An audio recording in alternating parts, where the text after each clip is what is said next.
Ang tinapos natin kahapon ay yung pong gawa GIS, no, na ginagamit nila, mga minamahal na mga kapatid. Ewan ko ba, bakit maraming mga nag-aaral ng Biblia ngayon, di ko alam kung nag-aaral ba talaga ng Biblia, at iniutos na ipakain na ang karumal-dumal. Na which is wala namang mga alagad, wala namang tagapaglingkod na ng ating Panginoong Diyos o ng ating Panginoong Hesus na kumain ng karumal-dumal. That's why in every debate na nandun ako, na nakipag-usap, ay tinatanong natin, sinong apostol o mga tagasunod ng ating Panginoong Jesucristo na nakarecord sa Biblia na kumain ng karumal-dumal? Ewan ko ba bakit ayaw ng tao na maging malusog, mga kapatid, no? Pag sinabi ng doktor na wag, sumusunod. Pag sinabi ng Biblia, wala na yan. Ewan ko, ba't ganyan ang reaction, mga minamahal na mga kapatid, no? So tuloy tayo sa part 2, mga kapatid, at mamaya mas liwanagin natin yung mga bagay-bagay na yan. At yung mga hindi natin nabati kanina, maya-maya ay babatiin ko po kayo, no? Ginamit naman ni Father Dion at ng ibang mga kumakain na karumal-dumal yung unang Timoteo kapitulo 4 at 5 para patunayan na ang karumal-dumal ay pwedeng linisin. Okay? Ang karumal-dumal ay pwedeng linisin. Yun ang gusto nila sabihin, no? Mga minamahal na mga kapatid. By the way, doon po sa mga gustong mag-send ng stars, pwede na po mag-send, no? Kung gusto niyo po mag-support sa ating program, ay may stars na po tayo. Pili lang po kayo, may 17 pesos, may 10 pesos, depende po sa napupusuan ninyo, no, mga kapatid. So dito po sa unang Timoteo, ating alamin natin unang Timoteo kapitulo 4, versikulo 4 at 5 na ginamit po, no, ng isang pari na ito. Ang sabi po ay ganito, mga kapatid. Ang sapagkat ang bawat nilalang ng Diyos ay mabuti at walang anumang nararapat na itakwil kung tinatanggap na may pagpapasalamat. Verse 5, ang sabi diyan, sapagkat pinakabanal sa pamamagitan ng salita ng Diyos at ng pananalangin. So dito ay ginagamit nila, mga kapatid, itong unang Timoteo kapitulo 4, versikulo 4 at 5 para patunayan na pwede nang kainin at ipinahintulot na ng Diyos yung pong karumal-dumal gaya ng baboy na binanggit niya at yung panalangin daw, no? Madali lang daw malinis ito sapagkat sa pananalangin. Therefore, ang malaking problema niyan, kung bumili ng baboy, sa isang buo, ang binili ay isang hita. Yung isang hita ay pinanalangin, di nalinis na. Yung kabila at yung buong katawan, madumi pa dahil hindi nasama sa panalangin. Iyan ang malaking problema, mga minamahal na mga kapatid. Gusto kong sabihin, no, doon sa mga kumakain ng karumal-dumal, ang context niyan, mga minamahal na mga kapatid, no, ang context niyan ay hindi patungkol sa karumal-dumal. Ang context niyan, hindi patungkol sa karumal-dumal, mga minamahal na mga kapatid. Okay? Bakit? Actually, kung ating titingnan, pag may kadebate ngayong mga Katoliko, ang gagamitin ng ibang relihiyon ay itong talatang ito. Bakit? Mamaya natin bigyan ng pansin yung 4:4 at 4:5, mga kapatid. Sabi dito, ang context kasi dito, mga kapatid, hindi yung sa 4 kaagad eh. Ang context dyan, mga minamahal na mga kapatid, ay yung mga tao na umalis o tumalikod sa pananampalataya, mga minamahal na mga kapatid, no? Tumalikod sa pananampalataya.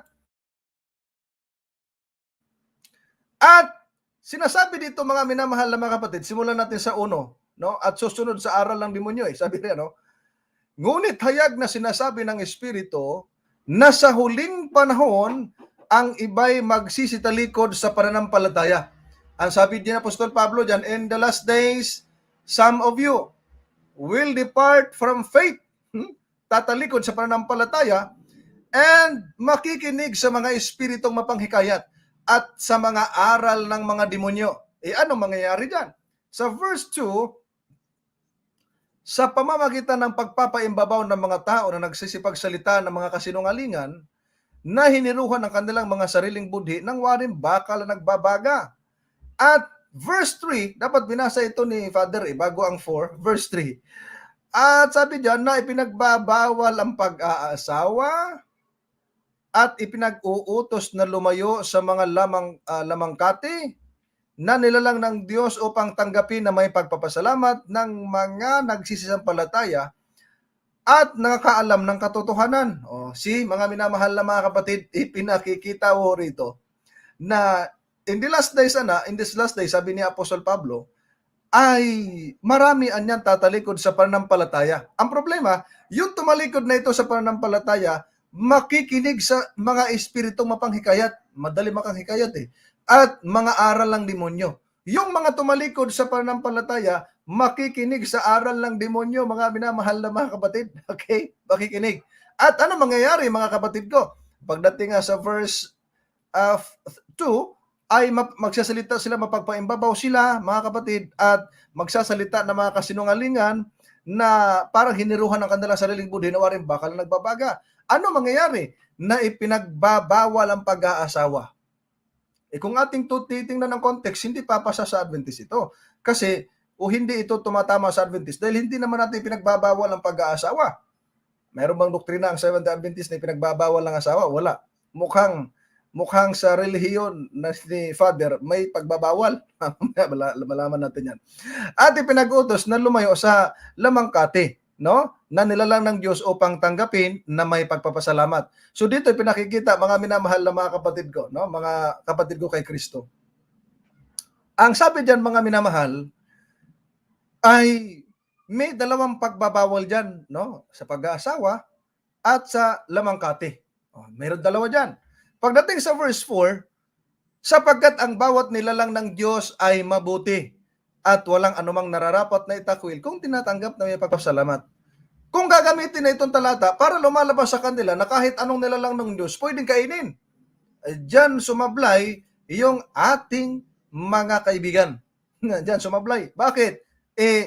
Ang nakalagay sa talata, bawat nilalang ng Diyos ay mabuti. Hindi sinabi ng talata, bawat nilalang ng Diyos ay mabuting kainin. Meron bang version o meron ba sa Greek niyan, mga kaibigan, o Father, yung pare na nagtalakay nito, meron bang verse sa Bible o meron bang version nitong chapter 4 verse 4 o even in the Greek text, in the original manuscript, meron bang nakasaad na ito'y mabuting kainin? Ang bawat nilalang ng Diyos ay mabuting kainin? Wala.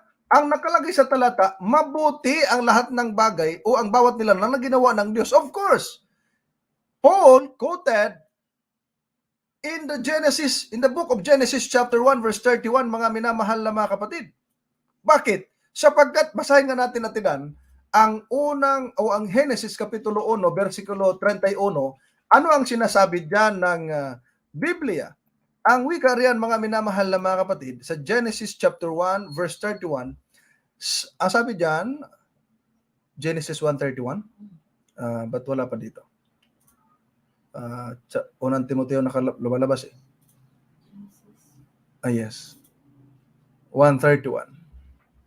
Sabi diyan, mga minamahal, at nakita ng Diyos ang lahat ng kanyang nilikha, at narito, napakabuti, at nagkahapon at nagkaumaga ang ika-6 na araw. Dito, mga minamahal na mga kapatid, pinakikita, no? Dito pinakikita. Ang bawat nilalang ng Diyos, napakabuti. Mabuti, mga kapatid. Yes, of course. Ako'y tatanggapin ko yan at ina-accept ko yan dahil ang Diyos naman talaga, nung maglikha siya, mabuti talaga yung nilikha ng Diyos. Wala namang nilikha ang Diyos na masama, mga kapatid. Wala. Okay? Wala. Kaya tama yung talata, bawat nilikha ng Diyos ay mabuti at walang anumang narapat na itakwil kung tinatanggap na may pagpapasalamat. Tinatanggap, hindi sinasabi dyan na kung kinakain na may pagpapasalamat. Hindi karumal-dumal pinag-uusapan dyan. Take note, mga kaibigan namin, mga kaibayo sa pananampalataya, we are not talking, mga minamahal na mga kapatid, no? We are not talking about the akatarton here, the unclean animals. Hindi pinag-uusapan dito, mga minamahal na mga kapatid. Okay? Hindi pinag-uusapan dyan ang karumal-dumal. Kaya nga, ang pinag-uusapan dyan, mga kapatid, yung tumalikod sa pananampalataya na nakikinig sa aral ng demonyo at ng mapanghikayat na espiritu, ipinagbabawal ang pag-asawa at ipinag-uutos na lumayo sa lamangkati. At yung lamangkati dyan, mga kapatid, sa English ay ilagay nga natin sa English yung chapter 4 verse 3 ng unang Timoteo, Atidan. Bago natin ilagay sa Greek. Ang sabi diyan, mga minamahal na mga kapatid. Okay? Tingnan natin sa Greek yan para at least ay 1 Timothy chapter 4 verse 3, Atidan. All right? 4 verse 3 po. Yan. Ang sabi diyan, forbidding to marry and commanding to abstain from it, which God hath created to be received with thanksgiving for them which believe and know the truth. Mga minamahal na mga kapatid, here, pinakikita mga kapatid, yung mga lumayo o tumalikod sa pananampalataya, ipinagbabawal ang pag-aasawa. Ang alam ko na may pagbabawal sa pag-aasawa mga kapatid, yung Katoliko. Di ba pinagbabawal nilang mag-asawa ang pari? O basahin natin ha. Ang tawag dyan mga kapatid ay celibacy. Ayon sa kanilang Catechism of the Catholic Church, kanina ko lang ito nakita atin, nakalimutan ko isan kasi dinagay na natin. Ayaw mo lang. 870 sa celibacy, sabi na rito, the state or condition of those who have been chosen to remain unmarried for the sake of the kingdom of heaven, in order to give themselves entirely to God and to service of His people. In the Latin Church, celibacy is obligatory for bishops and priests. In some Eastern churches, celibacy is a prerequisite for the ordination only of bishops. Priests may not marry after they have been ordained, mga kapatid. So, pwede mag-asawa hanggat hindi pa ordained. Di sila pinag-aasawa. Pero alam nyo ba, mga kapatid, sa Bible, pwede mag-asawa atidan eh. Ang pari, mga minamahal na mga kapatid. Basahin natin ha. Dito sa Ezekiel chapter 44 verse 22. Ilabas natin sa screen ang yan. Ni mga aasawa man sa babaeng bao o sa inihiwalay man, kundi sila'y mag-aasawa ng mga dalaga sa lahi ng sambahayan ni Israel o ng babaeng bao na nabao sa saserdote. So kung yung babasahin context, mga minamahal na mga kapatid, diyan ipinakikita yung mga pare mag-asawa Huwag lang sila mag-asawa doon sa mga byuda. Kapatid ha? Huwag lang mag-asawa sa mga byuda, hindi rin pinag-asawa doon sa mga inihiwalay sa lalaki o sa mga asawa, kundi mag-asawa sila ng isang dalaga na Israelita din sa panahon nila. And then, pwede rin sila mag-asawa sa babaeng bao, yung nabao ng saserdote. Halimbawa, merong pari na matay. Yung kanyang asawa, pwedeng asawahin ng isang pari din. Hindi pwedeng asawahin ng sino man, kundi pari. So yan ang binabanggit dyan sa Ezekiel.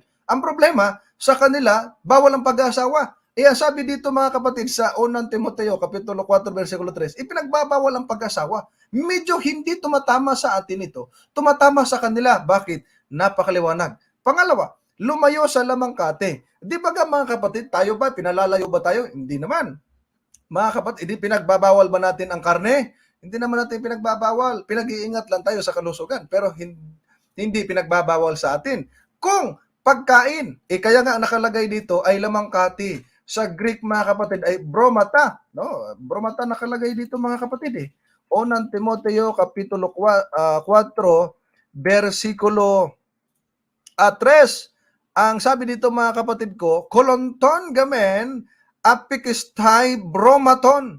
Ang nakalagay mga kapatid, no, ay bromaton. So dito mga minamahal na mga kapatid, no, dito ipinakakita hindi ito tumutukoy sa karumal-dumal. Tumutukoy ito sa mga pagkain o sa mga lamangkati na pwede kainin. Kaya nga ang nakalagay sa English ay food. Ang nakalagay sa Greek ay bromaton, no? Ang nakalagay bromaton And then, hindi nakalagay diyan kung ito sana ay tumutukoy sa karumal-dumal mga kapatid, ay tumutukoy sana sa akatarton. Hindi akatarton ang nakalagay. No, mga minamahal na mga kapatid. Kaya ang sabi rito mga minamahal na mga kapatid, ipinagbabawal ang pag-asawa at pinaglutos lumayo sa lamangkati, sa kanila tumatama ito. Bakit mga kapatid? Alam nyo ba sa kanilang Catholic Online, no, .org sa kanila, ay meron silang pagbabawal ng pagkain ng karne, ng kahit anong karne mga kapatid. lalo na kapagka mahal na araw, mga minamahal na mga kapatid. Binabanggit nila na Ash Wednesday at yung Friday, mga minamahal na mga kapatid. Kaya sabi nila dito, in Latin Rite, Catholics are obliged to abstain from eating flesh meat. And on Ash Wednesday, on Friday of Lord's Passion, Catholics both fast and abstain from flesh meat. Kita ninyo mga minamahal na mga kapatid, kita ninyo. Ipinakikita po riyan, meron silang pagbabawal ng pagkain ng karne. Okay? Meron silang pagbabawal ng pagkain ng karne, mga minamahal na mga kapatid. Iyan ang malaking problema, tumatama sa kanila, mga kapatid. Ang problema ginamit nila para patunayan na pinaghintulot na ng ating Panginoon. Ayun ang malaking problema, mga minamahal na mga kapatid. So hindi po tumatama sa atin itong gamit nilang unang Timoteo kapitulo 4 bersikulo 4 hanggang 5. Dahil kahit naman sila hindi sumasang-ayon na ang lahat ng nilikha ng Diyos ay pagkain. Pinakikita lang diyan ng talata, ang lahat ng nilalang ng Diyos mabuti. Of course, it was God who created all that creatures, or everything, mga kapatid. Pero hindi lahat ng nilikha ng Diyos pagkain. Okay? Hindi lahat ng mabuti ay pagkain, mga kapatid, at hindi lahat ng kinakain ng tao ngayon ay mabuti. O kaya nung karumaldumal, hindi naman pagkain yan, kinakain. Hindi mabuti, mga minamahal na mga kapatid. So hindi po tumatama, mga kapatid. Ito pa, number 8, Hebrews chapter 13 verse 9. Oh, ginamit ito ni Father Deon. Sabi niya na walang matatamong pakinabang ang mga sumusunod sa kautusan tungkol sa pagkain daw. At bakit? Dahil ayon kay San Pablo, wala daw kinalaman sa kaharian. Basahin natin ang Hebreo 13:9. Sabi diyan, huwag nga kayong padala sa mga turong sari-sari at di kilala. O kita nyo yung kanyang mga turo na sari-sari at di kilala.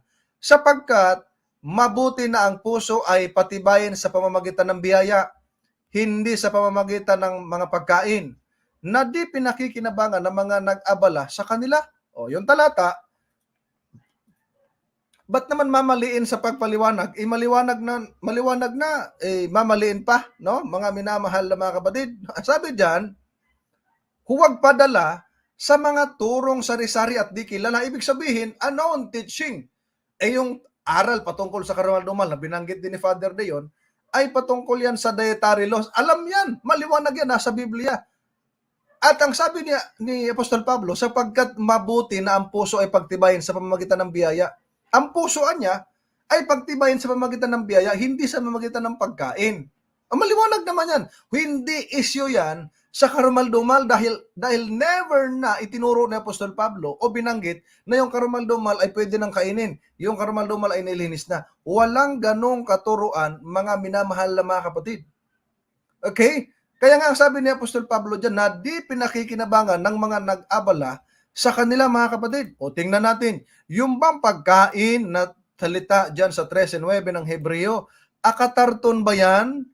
Akatarton ba yan, mga kapatid, o akatartos? Basahin natin. Ang nakalagay dito, mga kapatid, ay hindi po akatartos. Ang nakalagay, mga kapatid, bromasin, mga minamahal. Bromasin, napakaliwanag po. Napakaliwanag. Bromasin ang nakalagay, referring to the allowed food, mga kapatid. Hindi akatarton, hindi karumal-dumal. Ba't sinasabi natin na ganyan? Kasi kailanman sa Biblia hindi tinawag na pagkain yung mga karumal-dumal. Out of context ka dyan, no? Father, yung pare na tumalakay nito, out of context ka dyan. Ngayon, ginamit pa niya yung Roma 14:17. Dahil daw, kaya daw ang sabi niya, walang matatamong pakinabang sa mga sumusunod sa kautusan tungkol sa pagkain.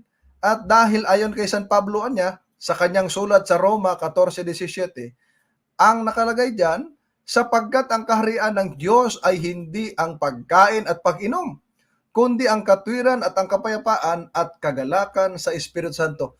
Tama ang talata, mali ang kanilang pagkaunawa.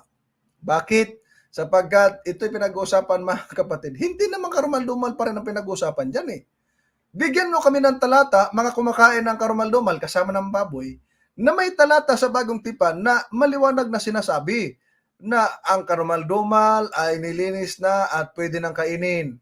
Ang baboy ngumunguya na, pwede nang kainin. Pag may ganyan, ipakita ninyo kasi specific, detailed, at letra por letrang pinagbabawal yan mga kapatid sa Levitico at Deuteronomio. Dapat pagdating sa bagong tipan, magbigay kayo ng evidence na ganyan. Ang problema, evidence niyo walang kakatarton eh. Ang nakalagay dyan sa Romans chapter 14, verse 17 ay ganito. Yan na yun natin. Check ko lang siya sa Greek kung may akatarton din ba. Ay para malaman nila mga kapatid na nakabase din tayo minsan sa original manuscript. Sa 17, mga minamahal na mga kapatid, ang nakalagay dyan, brosis, no?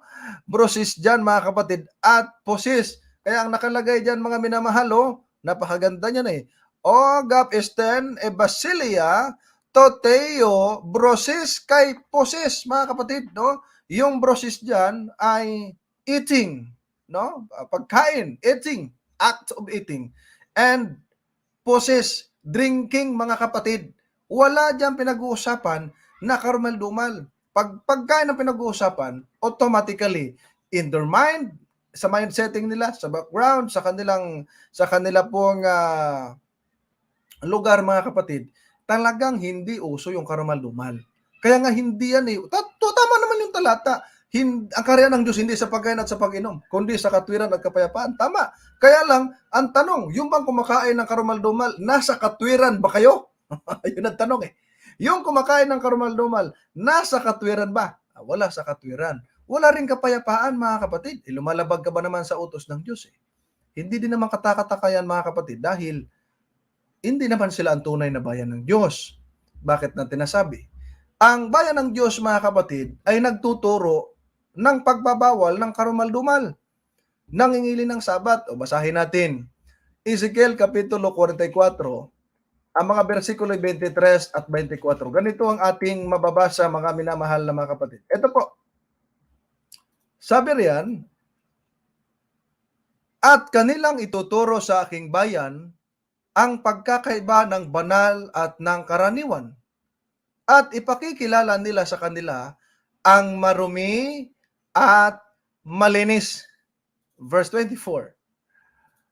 At sa pagtataloy magsisitayo sila upang magsihatol, ayon sa kanilang mga kahatulan ay kanilang hahatulan, at kanilang iingatan ang aking mga kautusan, at ang aking mga palatuntunan sa lahat kong takdang kapistahan, at kanilang ipangingilin ang aking mga sabat. O, kita nyo mga minamahal na mga kapatid, no? Sabi dyan, verse 23 mga kapatid, ituturo sa bayan ng Panginoon yung pagkakaiba ng banal at karaniwan.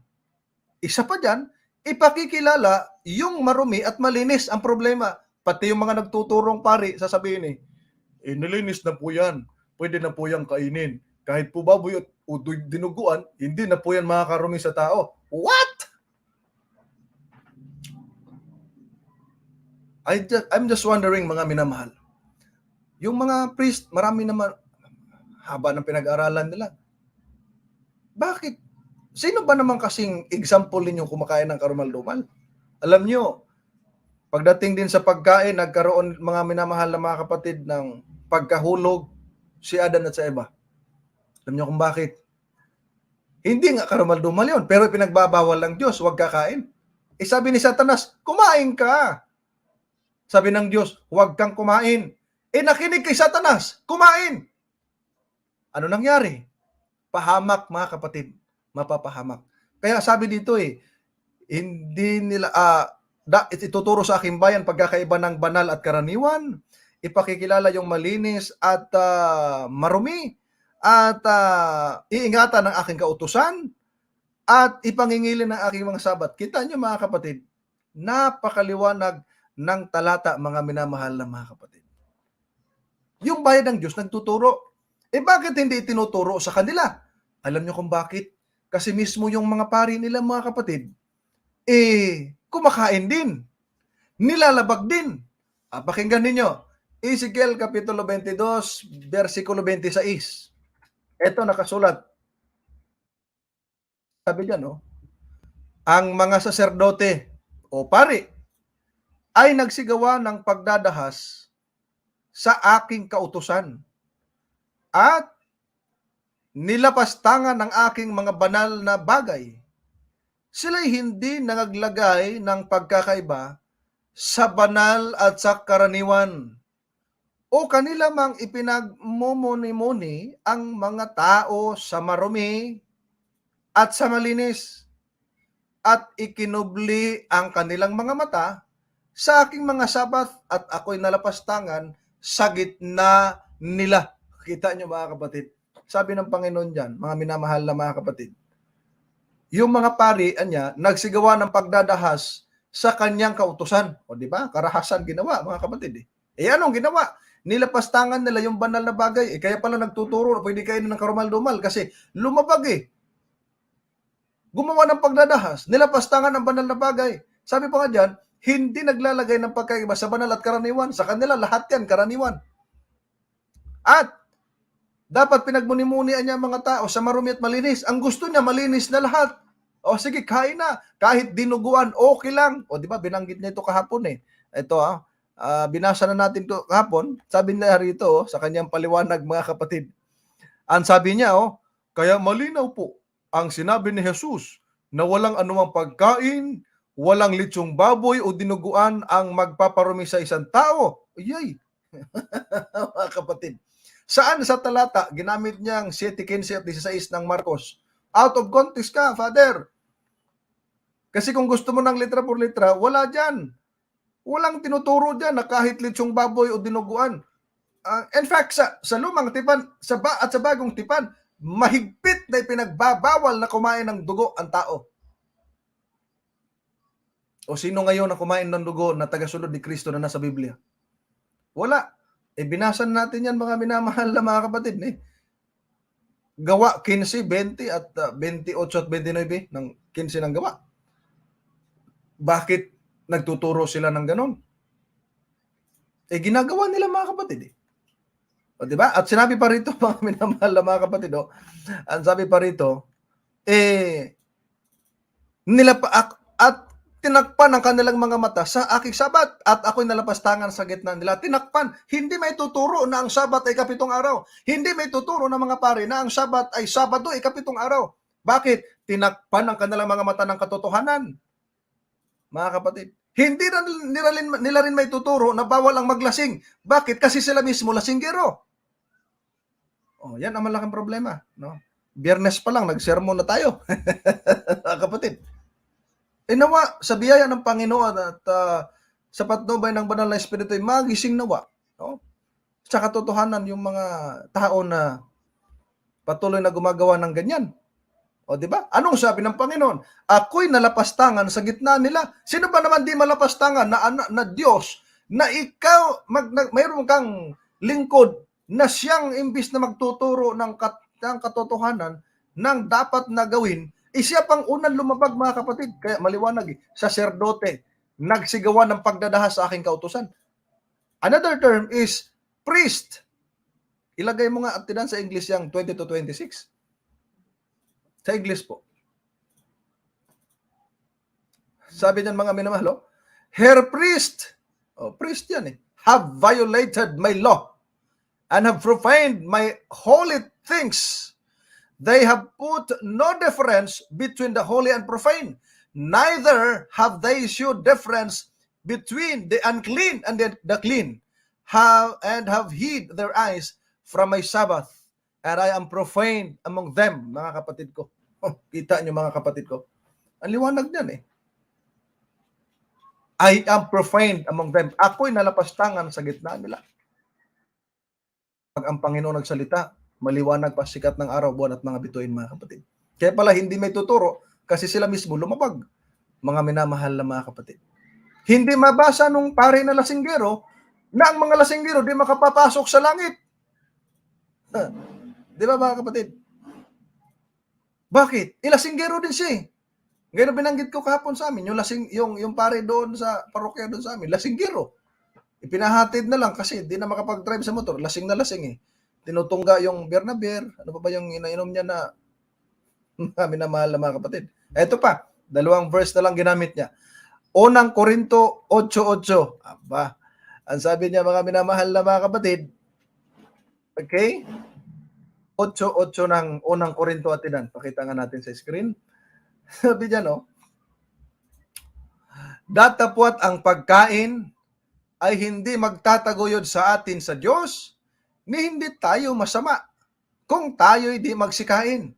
Ni hindi tayo lalong mabuti kung tayo'y magsikain. Ayun, sabi niya, kaya nga. Sabi niya, wala pong kinalaman ang ating pagkain sa ating katayuan sa harap ng Diyos. Aba, pagkain ng ano? Yan ang tanong ngayon. Anong klaseng pagkain yan? Dito, sasablay si Father. Alam niyo kung bakit, mga minamahal na mga kapatid. Ang context nitong unang Korinto 8, mga kapatid, ay yung pag-offer ng tao ng food sa idols. Okay? Ano ba yung pinaghahandog nila, mga kapatid? Naghandog ba sila ng pusit? Naghandog ba sila ng alimango? O magbigay tayo ng sample kung ano yung inihandog nila, mga kapatid. Gawa, Kapitulo 14, versikulo 13. Basa. Sabi diyan, mga kapatid. At simulan natin sa 12. Sabi diyan, no? At tinawag nilang Jupiter si Bernabe at Mercurio si Pablo, sapagkat siya ang pangulong tagapagsalita. 13. At ang saserdote ni Jupiter, na ang kanyang templo ay nasa harap ng bayan, ay nagdala ng mga baka at mga putong na bulaklak sa mga 700 at ibig maghaing kasama ng mga karamihan. Lagay natin sa English at ilan. Anong English niyan? Sabi diyan, no? 4:13, ang English ay, Then the priest of Jupiter, which was before their city, brought an oxen and garlands unto the gate, and would have done sacrifice with the people. Kita nyo, mga minamahal na mga kapatid. Anong dinala nila, mga minamahal? Baboy ba? Mga kapatid. Yung mga pari yan. Mga minamahal na mga kapatid. Anong nilagay? Anong dinala nila? Hindi baboy. Hindi rin pusit, mga minamahal na mga kapatid. Ngayon, dito sa unang Korinto, ang pinag-uusapan dito, mga minamahal na mga kapatid, ay paghahain ng mga bagay sa Diyos-Diyosan. Basahin natin ang verse 1 ng chapter 8 ng 1 Corinthians. Sabi dito, unang Korinto 8:1. Tignan. Right? Sabi diyan, no? Ngayon, tungkol sa mga bagay na inihain sa mga Diyos-Diyosan, nalalaman natin na tayong lahat ay may kaalaman. Ang kaalaman ay nagpapalalo, ngunit ang pag-ibig ay nagpapatibay. So ito'y pinag-uusapan ni Apostol Pablo, mga kapatid. Yung mga bagay na inihain sa Diyos-Diyosan, mga minamahal na mga kapatid. No? Diyos-Diyosan yan eh. Basahin natin sa verse 4 at idahan. Sabi dyan sa verse 4. Tungkol nga sa pagkain ng mga bagay na inihain sa mga Diyos-Diyosan, nalalaman natin na ang Diyos-Diyosan ay walang kabuluhan sa sanglibutan at walang Diyos liban sa isa, mga kapatid. Napakaliwanag, mga minamahal na mga kapatid.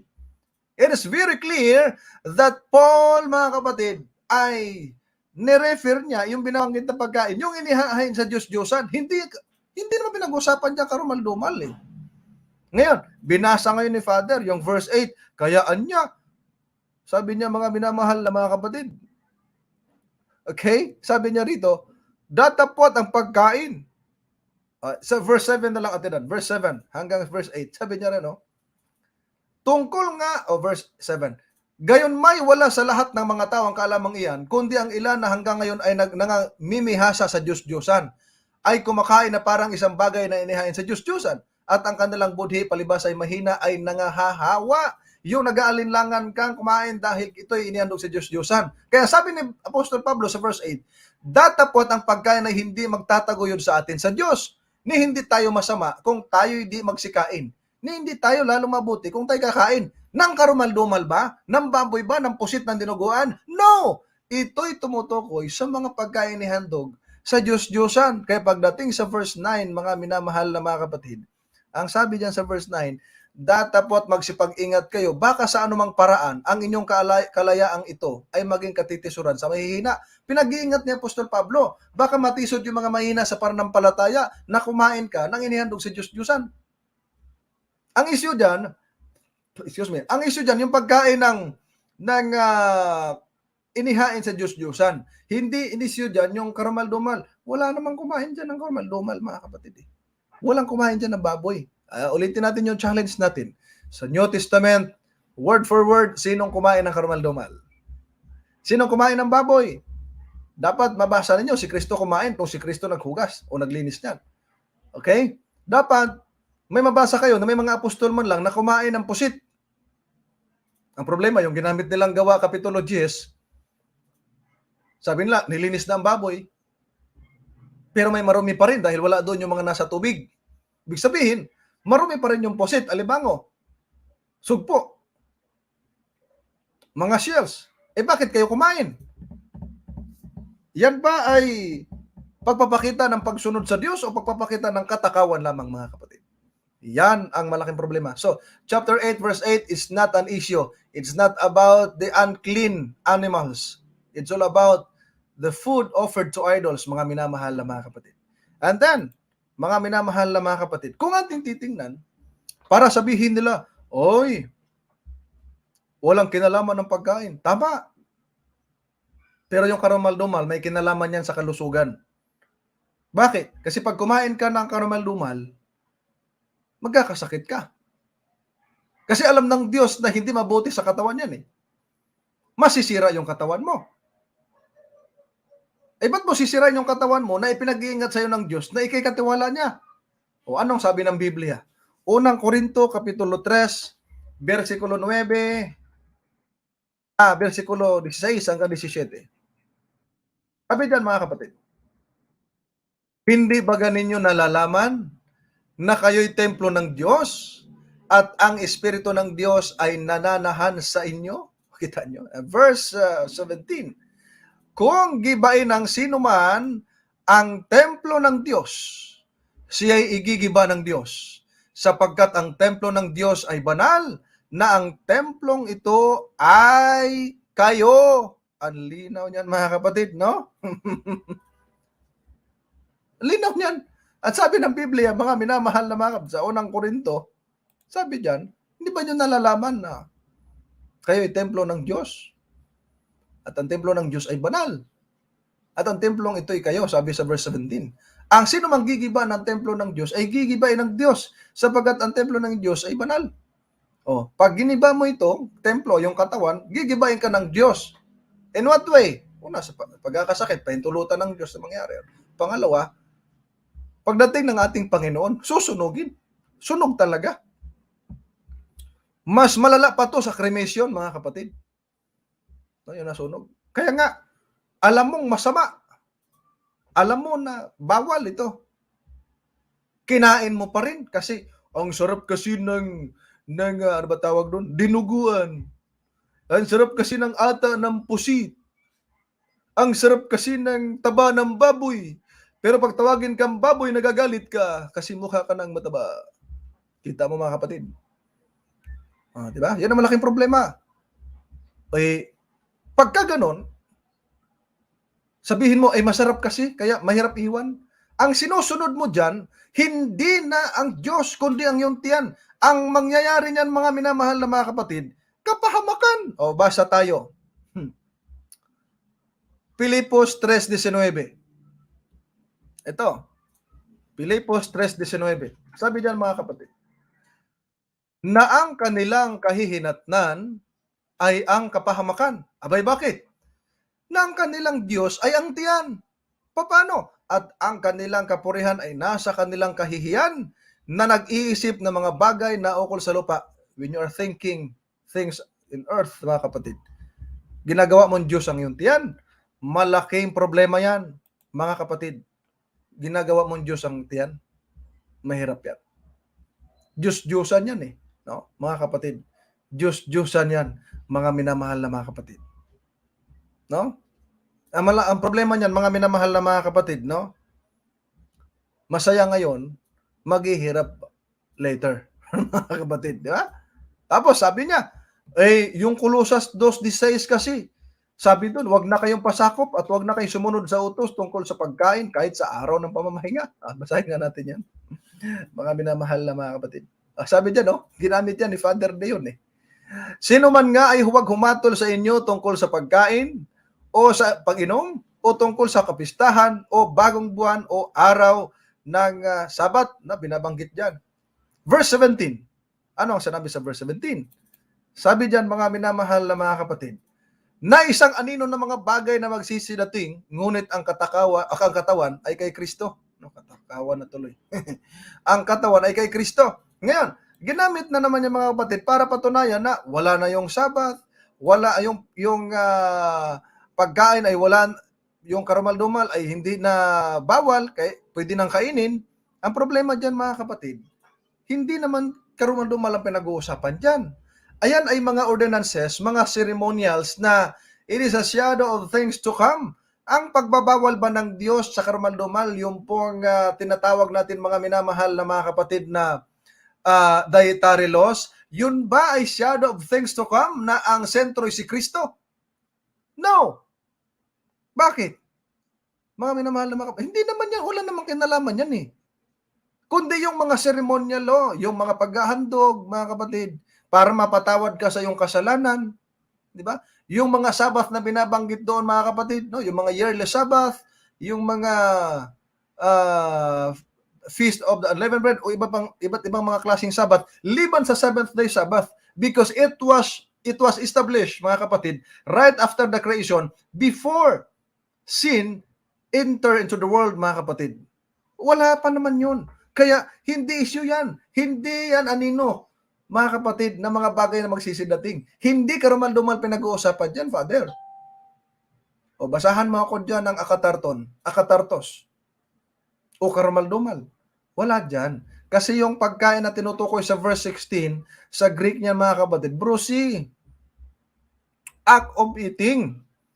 Mga minamahal na mga kapatid. Kaya huwag naman ganon. Bakit ba naman tayo mga minamahal papakainin ng karumal-dumal? Sabi pa niya, kaya sa lumang tipan ay totoo pong ipinagbawal ang karning baboy at marami pang iba. Ngunit sa panahon ng bagong tipan, sa ating panahon, ito ay pinahintulot at hindi na pinagbabawal ng Diyos. Mahiya naman tayo sa Panginoon, mga kapatid. Bakit? Saan nababasa sa Biblia, ipinahintulot ang pagkain ng baboy? Ipinahintulot ang pagkain ng karumal-dumal? Wala. Ni paghipo sa mga karumal-dumal, bawal. Basahin natin. Ikalawang Korinto Kapitulo 6, versikulo 7 hanggang versikulo 17 hanggang 18. Sabi diyan, kaya nga, pakinggan nyo ito, kaya nga magsialis kayo sa kanila. Ito ay panawagan ng Panginoon. Magsialis kayo sa kanila at magsihiwalay kayo, sabi ng Panginoon. At huwag kayong magsihipo ng mga bagay na marumi at kayo'y aking tatanggapin. Verse 18, sabi diyan, at ako sa inyo'y magiging ama at sa akin kayo magiging mga anak na lalaki at babae, sabi ng Panginoon na makapangyarihan sa lahat, mga minamahal na mga kapatid ko. Napakaliwanag nung talatang ito, mga kapatid. Hindi nga pinahahawakan, ipapakain pa ba? Mas marunong pa ba tayo sa Diyos na naglikha sa atin na siyang nakakaalam kung anong nararapat sa ating katawan? Sabi nga ni Apostol Pablo, liwanag no mga kapatid no? Sabi ni Apostol Pablo, magsialis kayo, maghiwalay kayo sa kanila at huwag na kayo magsipo ng mga bagay na marumi. The term marumi sa English sa English ay unclean. Pagdating sa Greek, ito ay akatarton, mga kapatid, o akatartos. Liwanag niyan Hindi nga pinahihipo, pinakakain pa. Yun ang malaking problema, mga minamahal na mga kapatid. At ang kagandahan nito, yung mga nagsialis, yung humiwalay doon sa mga bagay na yun, na mga masasama, na hindi pinahihipo ng mga marumi, ay ang sabi ng Panginoon, tatanggapin ko kayo at ako'y magiging ama sa inyo at kayo magiging aking mga anak na lalaki at mga babae, sabi ng Panginoong Diyos. Kaya yung mga anak na lalaki at babae ng mga tao, yun ang mga anak ng Diyos, yung hindi kumakain ng karumal-dumal, hindi nagsisihipo, mga kapatid. Kaya kahit paulit-ulit nilang paulit-ulit nila mga minamahal na mga kapatid na sasabihin, nilinis na yan sa Marcos, nilinis na yan sa Gawa, nilinis na yan sa Roma, nilinis na yan sa Unang Korinto, Unang Timoteo at iba pa. Ang dami ha. Bakit pagdating sa Apokalipsis 18:2, bakit meron pang karumaldumal na ibon, mga kapatid? Reconcile this, Father. Kung hindi naman ma-reconcile, lumipat na po kayo sa totoo. No, Father? We are so happy, no? Kung ang iyong pasya ay lumipat na sa totoo. Bakit sa Apocalypse, Revelation chapter 18 verse 2, may marumi pa, may karumaldumal pa, mga minamahal na mga kapatid? Yan po.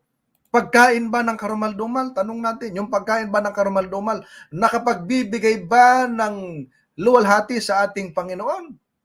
Wala, hindi makapagbibigay ng luwalhati, mga kapatid. Ano ba sabi ni Apostol Pablo? Sa unang Korinto kapitulo 10 versikulo 31, ang wika ni Apostol Pablo ay ganito. Sabi niya, kaya kung kayo'y nagsisikain man, o nagsisiinuman, o anuman ang inyong ginagawa, gawin ninyo ang lahat sa ikaluluwalhati ng Diyos, mga kapatid. Does God will be glorified kung ikaw ay kumakain ng karumaldumal? No! Hindi, ayaw nga ipakain ng Diyos eh. Mga kapatid, kaya kung sabihin yung nilinis na, ang tanong natin, sabi niya, pinahintulot na yan. Ang problema dyan, mga minamahal na mga kapatid, ito sa sinabi ni Father Dion, no? Kaya sa lumang tipan po ay totoo pong ipinagbawal ang karning baboy at marami pang iba. Ngunit sa panahon ng bagong tipan sa ating panahon ay ipinahintulot at hindi na ipinagbawal ng Diyos. Kung ipinahintulot, ibig sabihin, dati hindi pinahintulot ito sa atin. Akala ko ba sa Israel ang ipinagbawal? Bakit ipinahintulot? Ba't hindi na ipinagbawal sa atin? Kung sa Israel ang ito ipinagbawal at hindi sa atin. Yan ang malaking problema. There is an inconsistency sa kanilang aral. Merong contrast, mga kapatid. Bakit? Kasi diyan mo mahalata na hindi talaga totoo yung daladalang aral. Kaya sabi ni Kristo if any man will do his will, he shall know of the doctrine, whether it be of God and whether I speak of myself. Sabi ng Panginoon, makikilala sa doktrina. Sabi ng Biblia, ang aking bayan magtuturo ng banal at karaniwan, kaibahan ng malinis at sa marumi, iingatan ang kautusan, ipangingili ng sabat. Hanapin mo yan. Kahit saan kang rin maghahanap-hanap, maduling ka na lang sa kakahanap, di mo makita yan, liban sa Seventh-day Adventist. Mga kapatid. Kanina nga may nagtanong saan ba mababasa sa Bible na ang sabat ay para lang sa Israel?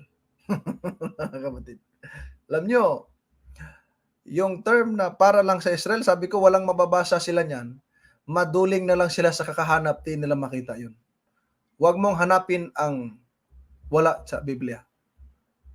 At huwag kang gumawa ng doktrina na hindi biblical. Hindi sa Diyos yan, mga kapatid.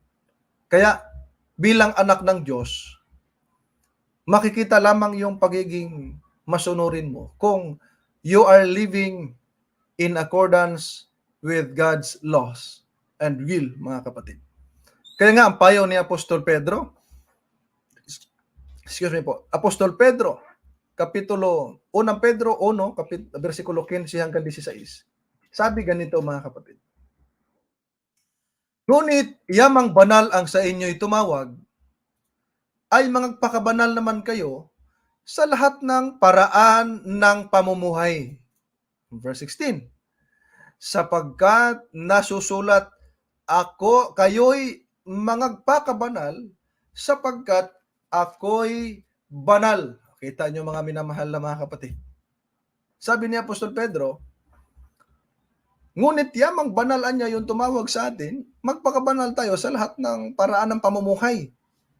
Pagkain, lalo na sa pagkain, para manatiling malusog ang katawan, mga kapatid. Ang problema, may mga nagsasabi, kami lang ang maliligtas dahil pangalan namin, INC. Ang problema, incomplete ang aral. kulang ng Diyos na tagapagligtas. Kami lang maliligtas dahil kami ay malawak at marami. Ang problema, marami din yung susunugin sa impyerno. O kita nyo, sa Apokalipsis mga kapatid, yung pong susunugin parang gaya ng buhangin sa dagat, ang dami mga kapatid. Wala yan Ang nasa Bible, munting panon, munting kawan, mga kapatid, sa Tagalog pala, munting kawan, mga kapatid. Sabi ni Apostol Pedro, yamang banal ang tumawag sa inyo, magpakabanal kayo sa lahat ng paraan ng pamumuhay, sapagkat nasusulat kayo magpakabanal, sapagkat ako'y banal. Saan ba nasulat dyan? Saan ba yung kinote ni Apostol Pedro, mga kapatid? Itong nandito, mga minamahal na kapatid, sa 1 Pedro Kapitulo 1, versikulo 16. O di ba mga kapatid, 1:16, ito ay kinote ni Apostol Pedro sa Levitico 11:44. O ano ba nakasulat dyan, Atidan? Levitico 11:44. Ang sabi dyan, at sa mga ito ay magiging karumaldumal kayo. Sino mang humipo, ay 44, Atidan? 24 po yan 44. 11:44. Sabi diyan, sapagkat ako ang Panginoon ninyong Diyos. Sino ang nagsabi? Ang Panginoong Diyos. Magpakabanal nga kayo at kayo'y maging mga banal. Sapagkat ako'y banal. Ni huwag kayong magpakahawa sa anumang umuusad na gumagalaw sa ibabaw ng lupa. Maliwanag pa yan sa sikat ng araw at mga bituin, mga minamahal na mga kapatid. Mismo ang Panginoon sabi, magpakabanal kayo, ako ang Panginoong Diyos, sapagkat ako'y banal. Kinote ni Apostol Pedro yan, at tiyang nasa Levitico 11:44, pag itaas mo mga kapatid, nandun yung pagbabawal ng karumal-dumal, para huwag tayong marumihan, huwag tayong magkasakit, at huwag tayong mga hawa, mga kapatid. Kaya nga ang theme ng the book of Leviticus is holiness. Holiness, mga kapatid. Dito sa nagpapaliwanag nito, mga kapatid, natong sinasagot natin yung pare. There is no holiness, lalo na sa parokya. Bakit? Ba't ko nasabi? Lumalaki ako dumadaan sa parokya. Sa labas ng simbahan, ang dami nagtitinda. May manok, may sabong pa nga yung iba May mga sugal, may iba't iba, mga kapatid, may mga nagiinom. Is that correct in the sight of the Lord? Is it acceptable, mga kapatid? Was it acceptable yung kanilang ginagawa, mga minamahal? No. So, anong sabi ng Biblia? Mamuhay ng may kabanalan. Madatna ng Panginoon na walang dungis at walang kapintasan, mga minamahal na mga kapatid. Hindi masabi na huwag maglasing kasi yung pari lasinggero din. Hindi masabi na Sabado ang pangilin dahil ang mga pari Linggo ang misa. Hindi masabi na bawal ang karumal-dumal at isa na dyan yung baboy dahil ang pari malakas kumain. There's no difference. They give no difference between clean and unclean things. They gave no difference between holy and common, mga kapatid. And I am profane among them, mga kapatid. That's very clear sa ating Panginoon, mga kapatid ko. I hope na sa ating pagtalakay na paulit-ulit, mga kapatid, paulit-ulit na ito ay nabigyan po kayo ng paalala, reminders, mga kapatid. At nawa maging blessing ito sa lahat ng viewers natin, especially sa mga viewers natin, mga minamahal na mga kapatid na non-Adventist,